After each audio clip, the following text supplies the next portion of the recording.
आज हम चैप्टर 7 के रिएक्शन काइनेटिक के MCQs एक्सरसाइज के डिस्कस करेंगे। सबसे पहला MCQs है the rate of reaction. Reaction का रेट क्या है?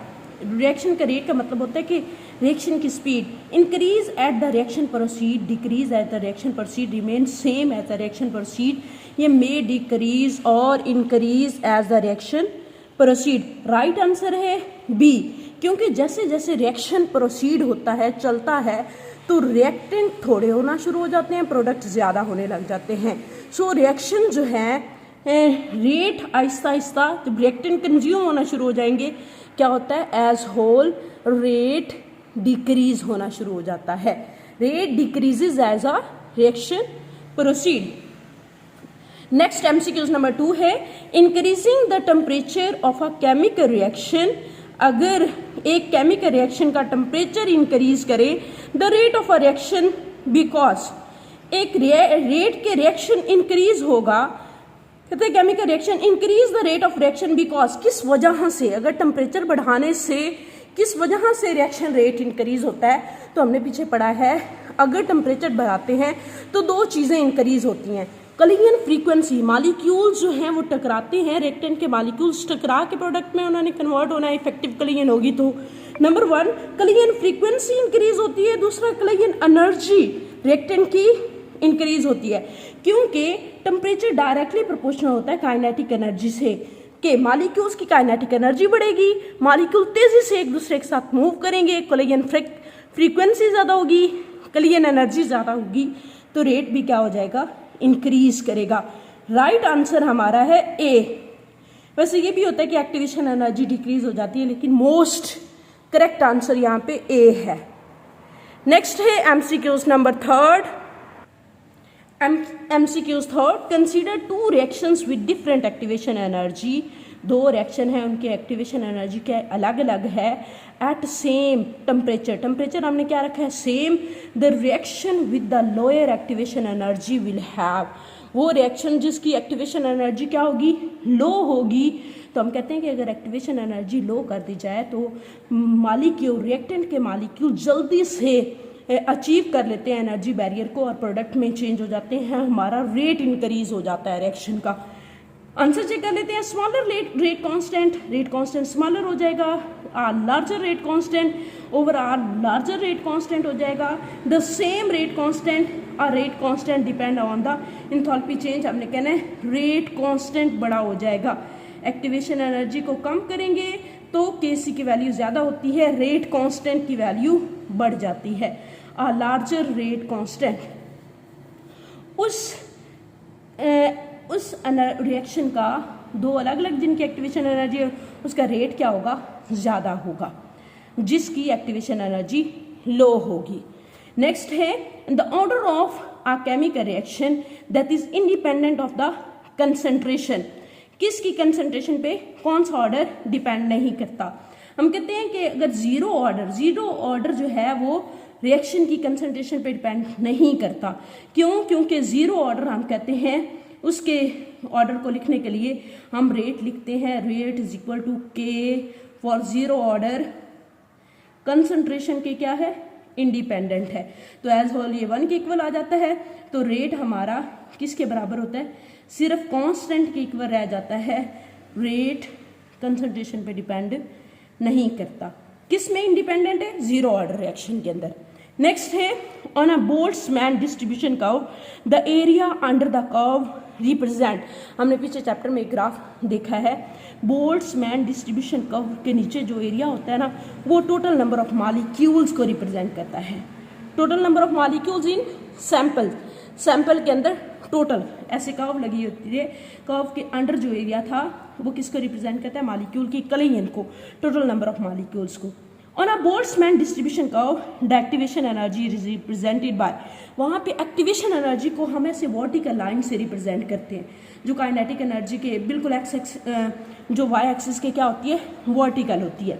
हमने कहना vertical line drawn at a specific kinetic energy value, एक खास काइनेटिक एनर्जी वैल्यू पे एक्टिवेशन एनर्जी की बोल्ट्जमैन कर्व पे एक लाइन ड्रा करते हैं, वर्टिकल लाइन होती है वो। एक्स एक्सिस की क्या होती है, वर्टिकल।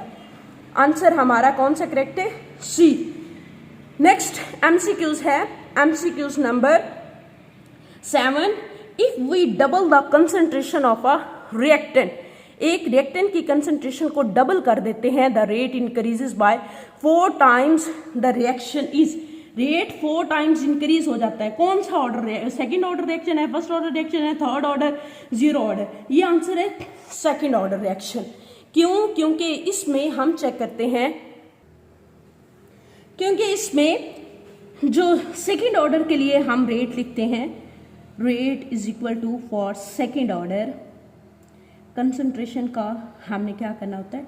डबल ले लेना है। फॉर एग्जाम्पल हम कहते हैं कंसंट्रेशन 2 है, 2 कंसंट्रेशन है, जब 2 की पावर 2 करेंगे, 2 को 2 से ज़रब दी तो हमारा रेट किसके इक्वल हो गया? 4k। रेट कैसे इंक्रीज हो गया? 4 टाइम्स। रेट 4 टाइम इंक्रीज होता है इन सेकेंड ऑर्डर, कंसंट्रेशन को क्या करने से? डबल करने से।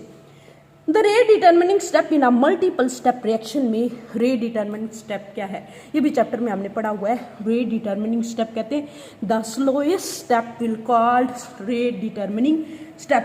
सो हमने कहना है द स्लोएस्ट स्टेप। नेक्स्ट है the reaction NO2 plus CO बनाता है NO plus CO2 occur in 2 step, 2 step के अंदर हो रहा है ये। What is the rate law equation for this reaction? ऊपर वाला क्वेश्चन से रिलेट कर रहा है ये वाला।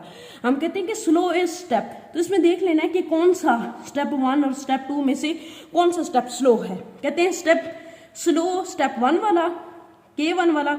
सो इसके अकॉर्डिंग हम रेट की इक्वेशन बनाएंगे। हम क्या कहेंगे? रेट हमारा कैसे बनेगा? रेट हम कहेंगे rate directly law of mass section के अकॉर्डिंग रेट डायरेक्टली प्रोपोर्शनल होता है किसके? रिएक्टेंट की कंसंट्रेशन के। सो और ये मोल्स क्या बन जाते हैं? Exponent, raise to the power, power बन जाते हैं। हमने लिखना है रेट किसके इक्वल होगा? रेट बराबर है किसके? K1 कांस्टेंट इस स्टेप का, इनटू NO2 और उसकी पावर 2। जो राइट आंसर होगा वो हम टिक कर लेंगे। ये जो NO3 ये भी नहीं है बिल्कुल भी, और ये भी दूसरे स्टेप का है जो कि फर्स्ट स्टेप, वो रेट डिटर्मिनिंग स्टेप नहीं है। सेकेंड ये भी गलत है क्योंकि उन्होंने वो एक्सपोनेंट नहीं लगाए, ये ठीक है।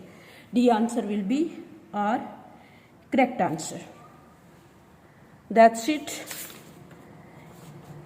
नेक्स्ट एमसीक्यूज नंबर है 10। MCQs number 10. How does the presence of a catalyst affect the rate of chemical reaction?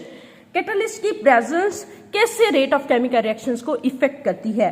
Catalyst की प्रेजेंस, ऑब्वियसली हम कहते हैं कैटलिस्ट जब डालते हैं तो रेट ऑफ रिएक्शन इंक्रीज कर जाता है। अगर इक्विलिब्रियम रिएक्शन है तो दोनों तरीके से, फॉरवर्ड भी और रिवर्स का भी इंक्रीज होगा।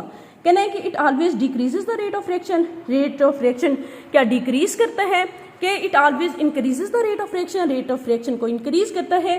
Third option, it increases the rate of forward and decreases the rate of, ये भी गलत है, दोनों लिहाज से इंक्रीज करता है। अगर आंसर होता ना कि रेट ऑफ रिवर्स रिएक्शन भी इंक्रीज कर रहा है तो ये ठीक होना था। It increases the rate of both forward and reverse reaction. Answer number D is correct कि if it increases the rate of both, forward का भी इंक्रीज करता है और रिवर्स का भी इंक्रीज करता है। नेक्स्ट एमसीक्यूज है on energy profile diagram the presence of a catalyst is represented by. Catalyst की प्रेजेंस को कैसे रिप्रेजेंट करते हैं? एनर्जी, पीछे ग्राफ बना हुआ था एनर्जी प्रोफाइल डायग्राम का, तो कैटलिस्ट वो कहते हैं a higher peak represented the activation energy. अगर कैटलिस्ट डालते हैं तो हायर पीक जो है वो लो हो जाती है, रिएक्शन नया पाथ अचीव करता है, और वो कौन सी? Lower the peak. Right answer होगा a lower peak represented the activation energy. A change in energy level of the reactant और प्रोडक्ट, ये भी इतना राइट नहीं, मोस्ट राइट है। A lower peak represented the activation energy profile diagram के अंदर। The unit of rate constant K for a reaction depend on. K के unit किस पे? हमने पीछे देखा ना, ऑर्डर ऑफ रिएक्शंस के ऊपर, ओवरऑल ऑर्डर पे, ओवरऑल ऑर्डर ऑफ रिएक्शंस पे जो है वो रेट कांस्टेंट डिपेंड करता है, एक्टिवेशन एनर्जी पे भी नहीं, टेम्परेचर पे भी नहीं, और स्टिशियोमेट्री बैलेंस केमिकल इक्वेशन पे भी नहीं। यूनिट्स, वैसे रेट की वैल्यू जो है ना टेम्परेचर पे डिपेंड करती होती है के की वैल्यू, लेकिन हमने देखना है कांस्टेंट की वैल्यू। अगर यूनिट्स जो हैं वो किस पे डिपेंड करते हैं, overall order of the reaction, दोनों रिएक्टेंट्स को सम अप करके जो ओवरऑल रिएक्शन आ रहा होता है उसके ऑर्डर पे डिपेंड करता है। अब first order reaction has a half life, first order reaction की हाफ लाइफ क्या है 20 minute. What is the value of its rate constant, उसके रेट कांस्टेंट की वैल्यू क्या है। हमने पीछे एक फार्मूला पढ़ा है, फार्मूला क्या था, K इज इक्वल टू, हमारा फार्मूला है उसको चेक करने के लिए T1/2 बराबर होता है किसके 0.6 फॉर फर्स्ट ऑर्डर रिएक्शन के लिए। ये बात याद रखनी है, फार्मूला है फर्स्ट ऑर्डर 0.693 डिवाइडेड बाय जो हम टाइम टेकन ले रहे हैं। अगर मिनट्स में ले रहे हैं, मिनट्स में, अगर सेकंड में है तो हम 20 को 60 से मल्टीप्लाई करवा लेते हैं, हमारा मिनट्स में आ रहे हैं तो आंसर आता है 0.0347। राइट आंसर होगा 0.034। इसको कैलकुलेट करें तो हमारे पास वैल्यू आती है 0.0347 पर मिनट। ये आंसर ठीक है। इस इक्वेशन के थ्रू हमने निकाली है 0.693 को डिवाइड करवाया है 20 के साथ। That's it. इंशाल्लाह हम इसके एक्सरसाइज के शॉर्ट क्वेश्चन भी करेंगे और चैप्टर को भी लेक्चर्स वाइज पूरा करेंगे।